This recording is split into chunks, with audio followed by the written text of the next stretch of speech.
Hello students. देखा जाए, पिछले क्लास में मैंने आप लोग को पढ़ाया था एम्बिडेंट न्यूक्लियोफाइल के बारे में। तो एम्बिडेंट न्यूक्लियोफाइल के बारे में मैंने उसका डेफिनेशन आपको बताया था। मैंने बताया था आपको एम्बिडेंट न्यूक्लियोफाइल में कि एम्बिडेंट न्यूक्लियोफाइल वैसे न्यूक्लियोफाइल हैं, एम्बिडेंट न्यूक्लियोफाइल वैसे न्यूक्लियोफाइल हैं जिसके पास दो डोनर एटम होते हैं, लेकिन एक समय में एक ही एटम डोनर की तरह कार्य करता है। एक समय में एक ही एटम डोनर की तरह कार्य करता है, मैंने आपको बताया था। ठीक है, तो वैसे न्यूक्लियोफाइल को हम लोग क्या कहते हैं? Ambient nucleophile.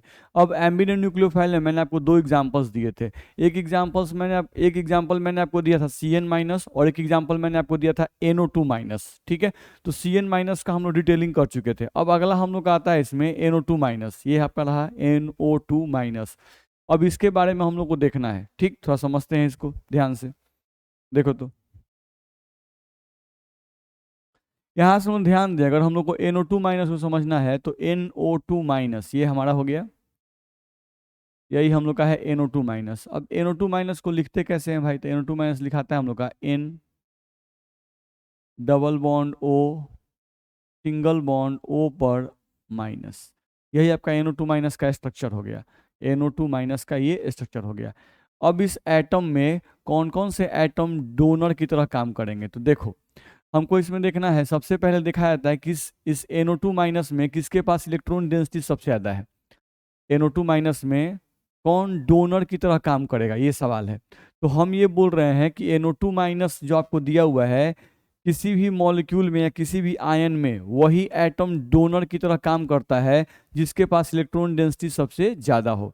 तो इलेक्ट्रॉन डेंसिटी ज़्यादा किस कारण से होता है? या तो किसी एटम पर निगेटिव चार्ज हो, या तो किसी एटम के पास लोन पेयर हो, तभी कोई एटम जो है वो डोनर की तरह काम कर सकता है। अब NO2- में आप देखो तो ये नाइट्रोजन न्यूट्रल है, ऑक्सीजन आपका न्यूट्रल है, लेकिन ये जो O- है, यहाँ जो O- लिखा हुआ है, ये हम लोगों का इस पर सबसे ज़्यादा इलेक्ट्रॉन डेंसिटी है, क्योंकि इस पर निगेटिवली चार्ज है। ये न्यूट्रल है, ये न्यूट्रल है और ये निगेटिवली चार्ज है, तो इस पर इलेक्ट्रॉन डेंसिटी सबसे ज़्यादा है। तो हम यहाँ लिख सकते हैं इसके बारे में कि इसके पास मैक्सिमम इलेक्ट्रॉन डेंसिटी है। इसके पास मैक्सिमम इलेक्ट्रॉन डेंसिटी है। तो जिसके पास सबसे ज्यादा इलेक्ट्रॉन डेंसिटी होगी भाई, वो डोनर की तरह काम करेगा। तो यहाँ पर हम लोग बोले तो O- जो है, O- ये डोनर की तरह काम करेगा, एक्ट एज डोनर। ये डोनर की तरह हमारा काम करेगा, ये हम लोग को ध्यान रखना है। अब आप ध्यान दोगे तो आपके पास यहाँ नाइट्रोजन है और ऑक्सीजन है। ठीक है, पहले हम लोग क्या देखे? NO2- में सबसे ज्यादा इलेक्ट्रॉन डेंसिटी किसके पास है? तो सबसे ज्यादा इलेक्ट्रॉन डेंसिटी किसके पास है भाई? O- के पास सबसे ज्यादा इलेक्ट्रॉन डेंसिटी है, क्योंकि नाइट्रोजन न्यूट्रल है, ऑक्सीजन न्यूट्रल है और ये निगेटिवली चार्ज है। तो कोई भी चीज अगर निगेटिवली चार्ज है तो उस पर इलेक्ट्रॉन डेंसिटी क्या होगा? ज्यादा होगा। अब जिस पे भी इलेक्ट्रॉन डेंसिटी ज्यादा होगा वो डोनर की तरह जरूर काम करेगा। तो NO2- में O- आपका डोनर की तरह काम करेगा। अब देखना है नाइट्रोजन और ऑक्सीजन में कौन दोनों तरह काम करेगा। तो ये भी नाइट्रोजन न्यूट्रल है और ये ऑक्सीजन भी न्यूट्रल है, लेकिन हम लोग जानते हैं, अगर इलेक्ट्रोनिगेटिविटी की बात करें तो इलेक्ट्रोनिगेटिविटी में हम जानते हैं कि ऑक्सीजन की इलेक्ट्रोनिगेटिविटी ज़्यादा होती है और नाइट्रोजन की इलेक्ट्रोनिगेटिविटी कम होती है। अब ऑक्सीजन की इलेक्ट्रोनिगेटिविटी ज़्यादा होती है, तो जिस एटम की इलेक्ट्रोनिगेटिविटी ज़्यादा होती है उसकी इलेक्ट्रॉन खींचने की क्षमता ज़्यादा होती है, इलेक्ट्रॉन को लॉस करने की टेंडेंसी क्या होती है? कम होती है।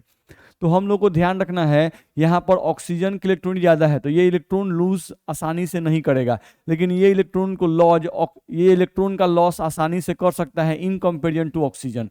तो वैसे एटम जिनकी इलेक्ट्रोनिगेटिविटी कम होती है, वैसे एटम जिसकी इलेक्ट्रोनिगेटिविटी कम होती है, वे अच्छे डोनर होते हैं। तो ऑक्सीजन और नाइट्रोजन में नाइट्रोजन की इलेक्ट्रोनिगेटिविटी कम है, इसलिए नाइट्रोजन डोनर की तरह काम करेगा।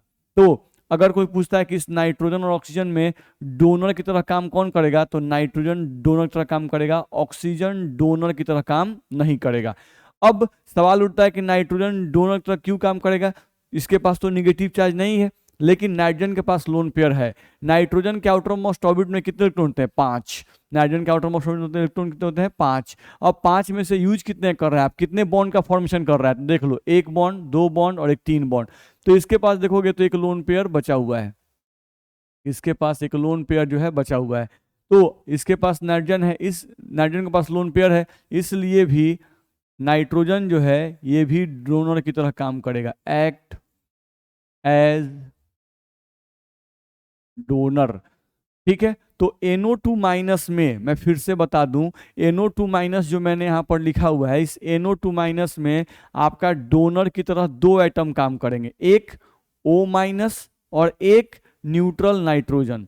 ध्यान रखना है, ये जो आपको ऑक्सीजन दिख रहा है, यहां पर जो ऑक्सीजन आपको दिख रहा है, ये वाला ऑक्सीजन, इस ऑक्सीजन की बात करें तो नॉट एक्ट एज डोनर, ये डोनर की तरह काम नहीं करेगा, नॉट एक्ट एज,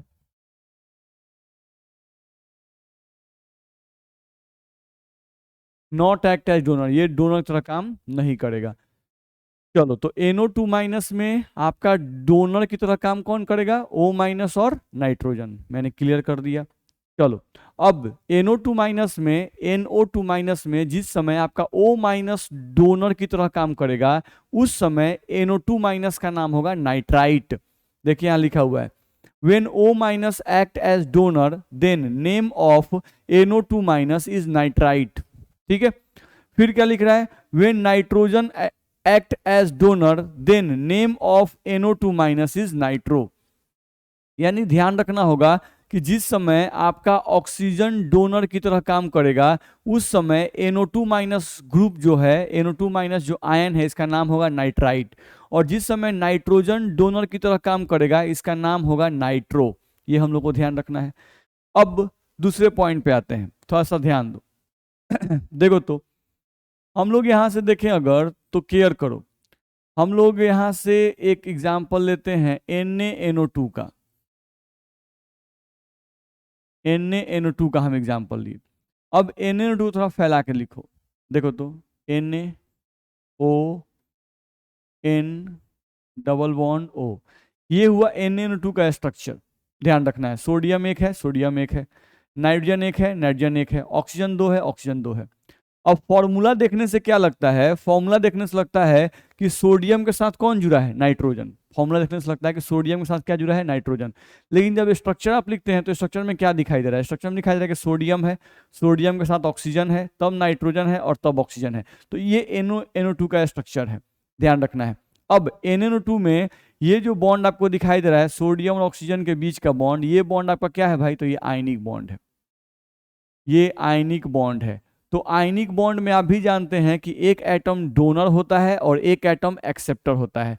तो इसमें आपका सोडियम जो है वो अपना इलेक्ट्रॉन किसको देता है, ऑक्सीजन को। तो जब इसको ब्रेक कीजिएगा NaNO2 को, तो ये ब्रेक कुछ इस तरह से हो जाएगा, ये ब्रेक आपका हो जाएगा Na प्लस और ये O माइनस और यहाँ से आपका N और ये डबल बॉन्ड O, ये हम लोग का आ जाएगा।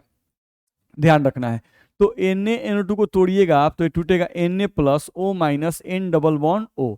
अब ध्यान रखना है, अब इस केस में ध्यान रखना है, आपका जो NO2 ग्रुप है वो सोडियम के साथ कैसा बॉन्ड बना रहा है, तो आयनिक बॉन्ड बना रहा है।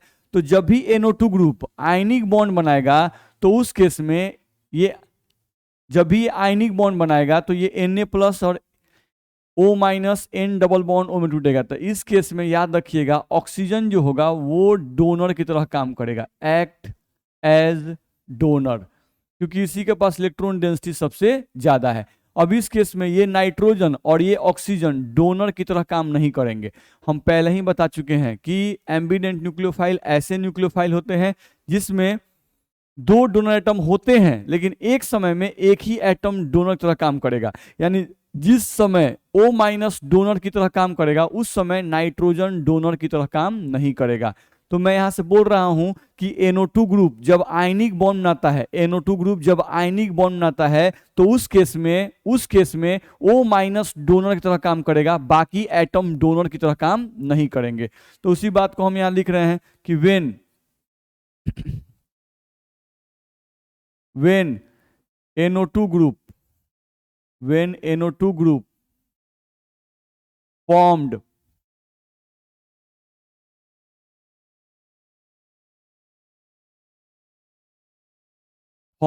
ionic bond then only O minus act as donor. तो सिर्फ आपका O माइनस जो है ये डोनर की तरह काम करेगा, only O minus act as donor. तो वही बात मैंने आपको यहां से बताया। चलो अब सेकंड केस लेते हैं। देखो तो हम लोग NaNO2 लिए थे, अब यहां से लेते हैं हम लोग AgNO2। AgNO2। अब थोड़ा इसका केस समझने की कोशिश करो AgNO2 का। देखो तो इसमें भी हम लोग का कुछ इस तरह से फिगर बनेगा, AgO N double bond O। अब यहाँ जो Ag और O के बीच का ये जो बॉन्ड है, ये बॉन्ड आपका आयनिक नहीं है, ये आपका कोवैलेंट बॉन्ड है। ये आपका कोवैलेंट बॉन्ड है। अब अगर ये कोवैलेंट बॉन्ड है तो इसको आप चाहोगे कि हम इसको पानी में डाल दें, H2O में डाल दें। नहीं, जैसे यहाँ पर ये आयनिक बॉन्ड था और यहाँ पर आप H2O यूज किए, मान लीजिए पानी में डालते हैं, तो पानी में डालने पर आयनिक बॉन्ड केटायन और एनायन में टूट जाते हैं। जैसे आप NaCl को पानी में डालते हो तो Na और Cl के बीच में आयनिक बॉन्ड होता है, तो पानी में डालने पर वो टूट जाता है Na प्लस और Cl माइनस में। ध्यान रखना है। तो उस केस में आपको केटायन और एनायन प्रोड्यूस हो जाते हैं। लेकिन अगर Ag और O के बीच में कोवैलेंट बॉन्ड है, ये बॉन्ड कौन सा है भाई, तो ये बॉन्ड है आपका कोवैलेंट बॉन्ड। तो अगर इसको आप पानी में डालिएगा तो ये बॉन्ड टूटेगा नहीं, कोवैलेंट बॉन्ड आसानी से आयोनाइज नहीं करता है, तो ये वैसे ही रह जाएगा AgON और यहाँ पे डबल बॉन्ड O। अब देखो तो यहाँ पर O पर माइनस आया, नहीं आया। यहाँ पर ये ऑक्सीजन भी न्यूट्रल है और ये ऑक्सीजन भी क्या है, न्यूट्रल है, और ये नाइट्रोजन भी न्यूट्रल है। तो जब दोनों ऑक्सीजन न्यूट्रल होंगे और नाइट्रोजन भी न्यूट्रल होगा, तो हम लोग बताए थे न्यूट्रल ऑक्सीजन और न्यूट्रल नाइट्रोजन में न्यूट्रल नाइट्रोजन डोनर की तरह काम करेगा, न्यूट्रल ऑक्सीजन डोनर की तरह काम नहीं करेगा, क्योंकि नाइट्रोजन की इलेक्ट्रोनिगेटिविटी क्या होती है, कम होती है। तो इस केस में आपका जो नाइट्रोजन का लोन पेयर होगा भाई, यहाँ पे नाइट्रोजन का जो लोन पेयर होगा, नहीं तो यही आपका एक्ट एज डोनर होगा, एक्ट एज डोनर, यही आपका डोनर की तरह काम करेगा। अब हमको यहाँ से ध्यान रखना होगा, तो यहाँ पे क्या कहा गया, यहाँ से हम लोग कहा गया उसी बात को कि when NO2 group formed covalent bond, when NO2 group formed covalent bond, then nitrogen act as donor, नहीं, then only nitrogen act as donor। ठीक है, तो उसी बात को हम यहाँ पर लिखते हैं, यहाँ पर मेरे पास जगह है, चलो उसी बात को हम यहाँ लिख रहे हैं भाई, देख लो। हम लोग कहा जा रहा है, क्या कहा जा रहा है, तो when NO2 group, when NO2 group formed covalent bond, formed covalent bond, then when NO2 group formed covalent bond, then ध्यान रखना है, then only nitrogen act as donor, then only nitrogen act as donor। तो उस case में आपका जो nitrogen होगा वो सिर्फ डोनर की तरह काम करेगा, इस केस में ऑक्सीजन डोनर की तरह काम नहीं करेंगे। तो दो केस मैंने आपको बता दिया, इन दोनों केसों का आपको ध्यान रखना होगा। ठीक, कब O माइनस डोनर की तरह काम करेगा, तो जब NO2 ग्रुप आयनिक बॉन्ड बनाएगा। कब नाइट्रोजन डोनर की तरह काम करेगा, तो जब NO2 ग्रुप कोवैलेंट बॉन्ड बनाएगा। ठीक है, चलो अब आगे बढ़ते हैं हम लोग। अब यहां से रिएक्शन दिया हुआ है, reaction of halo alkane with NaNO2। अगला आपको इसमें दिया हुआ है reaction of halo alkane with NaNO2। चलो, तो ये हो गया RX, नहीं यही आपका X मतलब हेलो और R का मतलब अल्केन, यही आपका हेलो एल्केन है, और ये हो गया आपका NaNO2। चलो, अगर NaNO2 को आप देखो तो NaNO2 को आप ऐसे ही लिखोगे ना भाई, NaON डबल बॉन्ड O। अब इसको तोड़ोगे तो कैसे टूटेगा, ये टूटेगा आपका ऐसे, Na पर प्लस, यही बॉन्ड टूटता है भाई ये वाला, Na पर प्लस, O पर माइनस, और यहाँ पर N, और यहाँ डबल बॉन्ड O, ये आपका आ जाएगा। हेलो एल्केन में आपको पता है कि X पर आता है पार्शियल निगेटिव और इस पर आता है पार्शियल पॉजिटिव। अब ये जो O माइनस है वही इस पर अटैक करेगा, जैसे ही अटैक करेगा ये X वाला बॉन्ड बाहर निकल जाएगा। तो कौन जुड़ेगा, R के साथ जुड़ेगा ON डबल बॉन्ड O। चलो हम यहाँ पे जोड़ रहे हैं, R के साथ जुड़ेगा RON और यहाँ पे डबल बॉन्ड O, ये आपका बन जाएगा। ठीक है, देख लो भाई, RON double bond O, RON double bond O बन जाएगा। अब यहाँ से X माइनस बाहर निकलेगा और यहाँ से आपका Na प्लस है, तो ये Na प्लस और इसमें का X माइनस मिलकर क्या बनाएगा, NaX बनाएगा। तो ये आपका बन जाएगा यहाँ से NaX। ठीक है, अब यहाँ पर देखो कार्बन चेन के साथ ऑक्सीजन जुड़ रहा है, तो जब कार्बन चेन के साथ ऑक्सीजन जुड़ रहा है यानी कि ऑक्सीजन डोनर की तरह काम कर रहा है। देख लो यहाँ पर ऑक्सीजन जो है वो इसके लिए डोनर का काम कर रहा है। तो निश्चित रूप से जब ऑक्सीजन डोनर की तरह काम करता है तो NO2 ग्रुप का नाम क्या होता है भाई, तो NO2 ग्रुप का नाम होता है नाइट्राइट। तो इसको हम लोग बोलेंगे अल्काइल नाइट्राइट, अल्काइल नाइट्राइट ये इसका नाम होगा। और ये क्या होगा, सोडियम हैलाइड।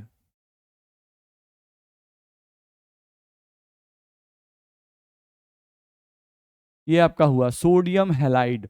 तो इस तरह से हम लोग प्रोडक्ट बना सकते हैं, ध्यान रखना है। ठीक है, अब यहां से जो अल्काइल नाइट्राइट है RON डबल बॉन्ड O, इसको आप सिंपली ऐसे भी लिख सकते हैं भाई, RONO। क्योंकि बहुत सारा विद्यार्थी है जिसको सिंगल बॉन्ड डबल बॉन्ड याद नहीं रहता है, तो आप इसको सीधे लिखो RONO, सबको हटा कर लिख दो, बॉन्ड का झमेला ही खत्म हो जाएगा। ध्यान रखना है, तो ऐसे भी आप इसको लिख सकते हैं, ऐसे भी लिखना क्या है, सही है, ध्यान रखना है। चलो, जैसे हम लोग को यहाँ से दिया गया CH3Br और इसका रिएक्शन NaNO2 से करना है, तो हमको क्या करना है, आप NaNO2 को लिखोगे तो NaNO2 क्या है आपका, NaON डबल बॉन्ड O। क्या करना है, तो यहाँ से Br को हटाना है और यहाँ से सोडियम को हटाना है, तो NaBr हट जाएगा और इसी ऑक्सीजन को उठा के इस कार्बन के साथ जोड़ देना है। तो क्या बनेगा, CH3ON डबल बॉन्ड O। यहाँ पे लिख सकते हो आप CH3ON डबल बॉन्ड O, और प्लस में आपका क्या बनेगा, तो प्लस में बनेगा Na और Br। तो प्लस में आप यहाँ से बना सकते हो NaBr, ये बनेगा। अब इसको आप हम बताएं कि आप इसको ऐसे भी लिख सकते हैं, इसको हम लोग चाहें तो ऐसे लिख सकते हैं CH3 और यहाँ से ONO, ऐसे लिख सकते हैं। अब इसका नाम लिखना हुआ तो इसका नाम क्या होगा, मिथाइल नाइट्राइट। हम लोग को इसका नाम लिखना हुआ तो CH3 को क्या कहते हैं भाई, तो मिथाइल। ONO को क्या कहेंगे, तो नाइट्राइट, तो मिथाइल नाइट्राइट, मिथाइल नाइट्राइट ये इसका नाम हो जाएगा। अब यहाँ से आ जाओ, फिर सेम रिएक्शन है, CH3CH2Br का रिएक्शन NaNO2 से करना है, तो फिर से आप NaNO2 को लिखो NaON डबल बॉन्ड O, ये होगा। क्या करना है, यहाँ से Br को हटाना है, यहाँ से सोडियम को हटा देना है और ये जो ऑक्सीजन होगा उसी को हमको इसके साथ जोड़ देना है। तो प्रोडक्ट बनाओगे तो CH3CH2ONO, तो हम यहाँ से डायरेक्ट लिख सकते हैं CH3, यहाँ से लिख सकते हैं CH2 और यहाँ से ONO, और प्लस में आपका बन जाएगा Na और Br, तो मिलके क्या बनाएंगे, NaBr, सोडियम ब्रोमाइड, NaBr, ध्यान रखना है। तो यहाँ पर क्या बना, इथाइल नाइट्राइट, दो कार्बन है तो इसको हम लोग क्या बोलेंगे, इथाइल,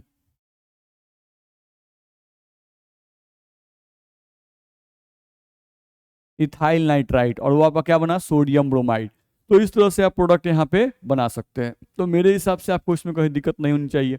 नहीं, reaction of halo alkane with NaNO2, तो NaNO2 जब भी होता है तो ये बॉन्ड कौन सा होगा, आयनिक होगा। आयनिक होगा तो दोनों तरह काम कौन करेगा, ऑक्सीजन। तो देखो ऑक्सीजन ही कार्बन चेन जुड़ रहा है, ऑक्सीजन ही कार्बन चेन जुड़ रहा है, ऑक्सीजन ही कार्बन चेन जुड़ रहा है, और प्रोडक्ट हम लिख रहे हैं, तो इसमें कोई भी भारी आपका नहीं है। चलो, अब अगले पॉइंट पे हम लोग आते हैं, नेक्स्ट पॉइंट पर देखा जाए। अगला हम लोग को दिया हुआ है reaction of halo alkane with AgNO2। ठीक है, तो देखो यहाँ पर अब ये जो बॉन्ड आपका आया Ag और O के बीच का, ये जो बॉन्ड होगा ये आयनिक बॉन्ड नहीं होगा, ये कोवैलेंट बॉन्ड होगा। तो जब ये कोवैलेंट बॉन्ड होगा तो अब इसमें डोनर का काम कौन करेगा, नाइट्रोजन। इसमें डोनर का काम कौन करेगा, नाइट्रोजन। चलो हेलो एल्केन देखते हैं, इस पर होता है पार्शियल पॉजिटिव, इस पर होता है पार्शियल निगेटिव। ठीक है, अब नाइट्रोजन का जो लोन पेयर है भाई, यही डोनर की तरह काम करेगा, यानी यही लोन पेयर जाकर इस कार्बन पे अटैक करेगा। जैसे ही अटैक करेगा ये वाला बॉन्ड खुल के हेलोजन पे आ जाएगा। तो अब क्या बनेगा, देखो R, और R के साथ कौन जुड़ गया, N के साथ डबल बॉन्ड O और Ag। तो हम लिख रहे हैं भाई, देखो R के साथ कौन जुड़ गया, N, तो यहाँ लिखेंगे N के साथ डबल बॉन्ड O। देख लो भाई फिर से, R के साथ N के साथ डबल बॉन्ड होता, RN डबल बॉन्ड हो, फिर N के साथ O और Ag। तो N के साथ हम यहाँ लिख रहे हैं O और N के साथ हम यहाँ लिख रहे हैं Ag। ठीक है, तो ये हम लोग का उतर गया R N double bond O A G, R N double bond O A G. और आपका यहाँ से क्या निकला है तो x माइनस, जैसे ही ये नाइट्रोजन इस पे अटैक करेगा यहाँ से बाहर क्या निकलेगा x माइनस, तो प्लस में आपका यहाँ से बाहर निकला हुआ है क्या भाई, तो वो निकला हुआ है आपका x माइनस। साथ में ध्यान रखना है कि यहाँ पर R पे अटैक कौन कर रहा है, नाइट्रोजन का इलेक्ट्रॉन इस पे अटैक कर रहा है, तो नाइट्रोजन जब अपना एक इलेक्ट्रॉन कार्बन को देगा तो नाइट्रोजन पर क्या आएगा, प्लस आ जाएगा। नाइट्रोजन जब अपना एक इलेक्ट्रॉन देगा तो किस पर आएगा भाई, नाइट्रोजन पर क्या आएगा, प्लस चार्ज आएगा, तो मैंने प्लस चार्ज उठा दिया। तो ये आपका फिगर बना।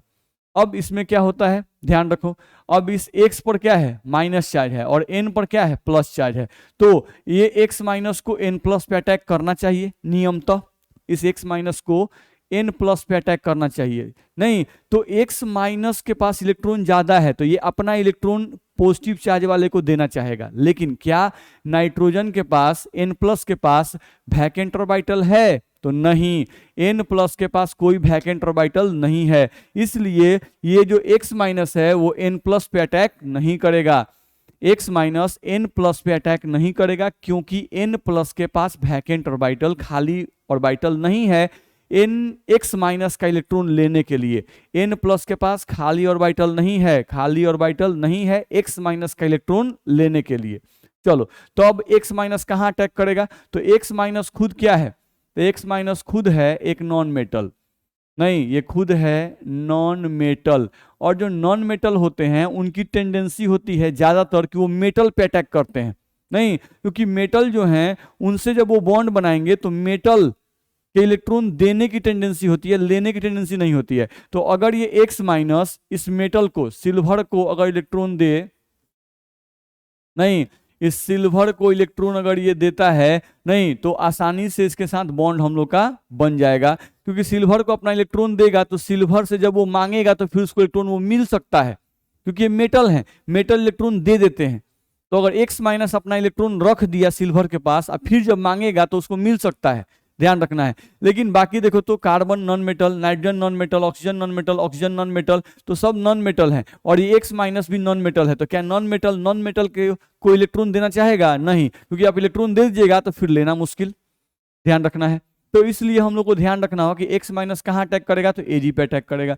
जैसे ही ये Ag पे अटैक करेगा ये बॉन्ड खुल के कहाँ चला आएगा, तो O पर आ जाएगा। अब यहां से आपका क्या बनेगा भाई, तो यहां से आपका बनेगा R N, यहाँ पे डबल बॉन्ड O, N पर प्लस, सिंगल बॉन्ड O पर माइनस, ये आपका बनेगा। और प्लस में Ag और X आपस में कंबाइन कर जाएंगे, आपका यहाँ से बनेगा AgX, सिल्वर हैलाइड, ठीक है। अब यहाँ R के साथ कौन जुड़ रहा है, नाइट्रोजन, तो ये क्या हो जाएगा अल्काइल नाइट्रो, इसको हम लोग बोलेंगे तो इसका नाम क्या होगा अल्काइल नाइट्रो, क्योंकि जब नाइट्रोजन डोनर की तरह काम करता है तो उस समय NO2 ग्रुप का नाम क्या होता है, नाइट्रो होता है, तो हम लोग इस तरह से प्रोडक्ट बना सकते हैं, ध्यान रखना है, ठीक है। अब ये जो आपका R लिखा हुआ है NO2, इसको आप ऐसे भी लिख सकते हैं भाई, यहाँ पे हम लिख रहे हैं देखो RNO2, सिंपली कार्बन से कौन जुड़ा, नाइट्रोजन, अब पीछे वाले केस में कार्बन से कौन जुड़ा था, ऑक्सीजन, तो यहाँ पे देख लो कार्बन के साथ नाइट्रोजन, कार्बन के साथ नाइट्रोजन, तो R उतार दिए, N और दूगो ऑक्सीजन, तो RNO2 हम लोग का बन गया यहाँ से RNO2। तो इस चीज को आप ऐसे भी लिख सकते हैं, नहीं क्योंकि किसी को प्लस माइनस याद नहीं रहता है, बहुत सारे बच्चे ऐसे होते हैं, बहुत सारे बच्चों को डबल बॉन्ड सिंगल बॉन्ड नहीं याद रहता है, तो सीधे याद रखेंगे कि यहाँ पर जब भी हमको AgNO2 रहेगा, नहीं हेलोल्केन का रिएक्शन जब भी AgNO2 से करेंगे तो उस केस में नाइट्रोजन जो है वो जाके कार्बन चेन से जुड़ेगा, नहीं तो हो क्या रहा है इसमें Ag और X, AgX ये निकल जाएंगे और ये जो नाइट्रोजन होगा वो जाके कार्बन चेन जुड़ जाएगा, तो बनेगा RNO2 और प्लस में AgX, यही प्रोडक्ट बनेगा, ठीक। जैसे एग्जांपल यहाँ से देख लो, हम लोग को दिया है CH3Br प्लस AgNO2, इसी का प्रोडक्ट हमको लिखना हो, तो हम लोग क्या करना होगा, चुपचाप Ag और Br को निकाल दो और यहाँ पर जो नाइट्रोजन है इसको जोड़ दो किसके साथ, कार्बन के साथ, तो बनेगा CH3NO2, यहाँ से हम प्रोडक्ट बनाएंगे सीधे बनेगा हम लोग का CH3 और यहाँ पर सीधे हम लिखेंगे NO2 और प्लस में लिखेंगे AgBr, ठीक है। तो ये हो गया समझने के लिए ऊपर वाला, नहीं लेकिन मान लो किसी को समझ में नहीं आता है तो कोई दिक्कत नहीं है भाई, प्रोडक्ट लिखने आना चाहिए, कैसे प्रोडक्ट लिखना है, नहीं तो हम लोग को ध्यान रखना है प्रोडक्ट कैसे लिखना है भाई, तो Ag और Br को निकाल दो और इसको इस पर अटैक कर दो, यहाँ से आपको बनाना है, फिर यहाँ से आप Ag और Br को निकाल दो और नाइट्रोजन को जोड़ना है कार्बन के साथ। ध्यान रखना है, जब भी Ag के साथ NO2 ग्रुप रहेगा तो ऑक्सीजन को मत जोड़ दीजिएगा। किसे जोड़ना है? नाइट्रोजन को जोड़ेंगे इसके साथ। तो CH3 CH2 NO2 आपका प्रोडक्ट यहां से बन जाएगा CH3 CH2 और NO2, आप प्लस में आपका बनेगा AgBr। ये प्रोडक्ट हम लोग का बनेगा, ध्यान रखना है। तो ये आपका देखो तो मिथाइल नाइट्रो, आप इसको अगर बोलो तो इसका नाम क्या होगा? मिथाइल नाइट्रो, ये इसका नाम हो सकता है, या ये इसका कॉमन नेम है। ये इसका क्या है भाई? Common name. आईसी का अगर IUPAC नेम बोले तो हो जाएगा नाइट्रोमीथेन। NO2 को नाइट्रो और एक कार्बन को मीथेन, तो नाइट्रोमीथेन ये हो जाएगा इसका IUPAC नेम। IUPAC नेम ये हो जाएगा। इसी का हम लोग को बोलना होगा तो इथाइल नाइट्रो नहीं, या नाइट्रो इथेन हम लोग को बोलना होगा इसका कॉमन नेम। तो क्या हो जाएगा? इथाइल नाइट्रो नहीं, या इसका IUPAC नेम बोलना होगा तो नाइट्रो इथेन। ये हम लोग का नाम हो जाएगा। तो इस तरह से हम लोग इसका नाम लिख सकते हैं, इसमें आपको कोई दिक्कत नहीं होनी चाहिए। ठीक है, चलो आगे बढ़ते हैं हम लोग। अब अगले पॉइंट पर हम लोग का आता है reaction of halo alkane with sodium alkynide. नहीं, तो ये देखना है इसमें, हैलो एल्केन तो हम लोग समझते हैं, अब सोडियम अल्काइनाइड क्या है? तो देखो भाई, यहाँ पर सोडियम, तो सोडियम सब लोग समझते हैं कि सोडियम का मतलब Na, और यहाँ लिखा हुआ है, ध्यान से देखो, अल्काइन, और उसके बाद ID लगा हुआ है। तो अल्काइन, तो अल्काइन का मतलब कार्बन कार्बन में ट्रिपल बॉन्ड, ठीक है। और ID कब लगता है? तो जब किसी भी कार्बन पर माइनस चला आए तो उसके नाम में IDE लग जाता है। जैसे क्लोरीन, Cl को क्लोरीन कहते हैं, और Cl माइनस हो गया तो कहते हैं क्लोराइड, उसमें ID लग जाता है। वैसे ही अल्काइन है तो अल्काइन का मतलब हुआ C ट्रिपल बॉन्ड C, ठीक है। और अगर उसी अल्काइन में कार्बन पर माइनस आ जाए तो उसे बोलते हैं अल्काइनाइड, ध्यान रखना है। चलो, तो यहाँ सोडियम अल्काइनाइड, तो सोडियम अल्काइनाइड का मतलब क्या होगा? सोडियम मतलब Na, और देखो तो हम अल्काइन में सबसे छोटा अल्काइन लेते हैं, C ट्रिपल बॉन्ड C और H, ये हो गया आपका इथाइन। तो सोडियम से इथाइन लग गया। अब आपको भी पता है कि ये जो बॉन्ड होता है ये कौन सा बॉन्ड होता है भाई? आयनिक बॉन्ड होता है। तो आपको भी पता है कि आयनिक बॉन्ड की खासियत क्या है, कि जैसे ही इसको पानी में डालिएगा, नहीं H2O में डालिएगा, तो डालने पर ये बॉन्ड टूट जाता है। सोडियम पर आएगा प्लस चार्ज, कार्बन पर क्या आएगा? Minus charge. इसमें सोडियम पर क्या आएगा भाई? तो सोडियम पर आएगा प्लस चार्ज और कार्बन पर आएगा माइनस चार्ज, और यहाँ ट्रिपल बॉन्ड और C पर क्या आएगा? H।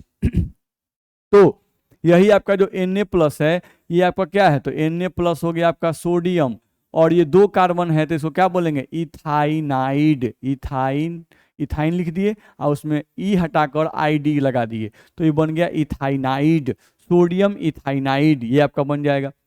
तो आपको ध्यान रखना होगा कि सोडियम अल्काइनाइड लिखा हुआ है तो सोडियम Na हो गया, अल्काइन में ID लगा हुआ है, यानी कि यहाँ पर कार्बन कार्बन में ट्रिपल बॉन्ड और H हो गया। दो कार्बन होगा तो अल्काइन इथाइनाइड बोलेंगे, तीन कार्बन होगा तो प्रोपाइनाइड बोलेंगे, इस तरह से। नहीं तो देख लो यहाँ पे कार्बन पे माइनस आ रहा है कि नहीं आ रहा है? क्यों आ रहा है? क्योंकि सोडियम यहाँ पे कार्बन के साथ कौन सा बॉन्ड बना रहा है? तो आयनिक बॉन्ड बना रहा है, ध्यान रखना है।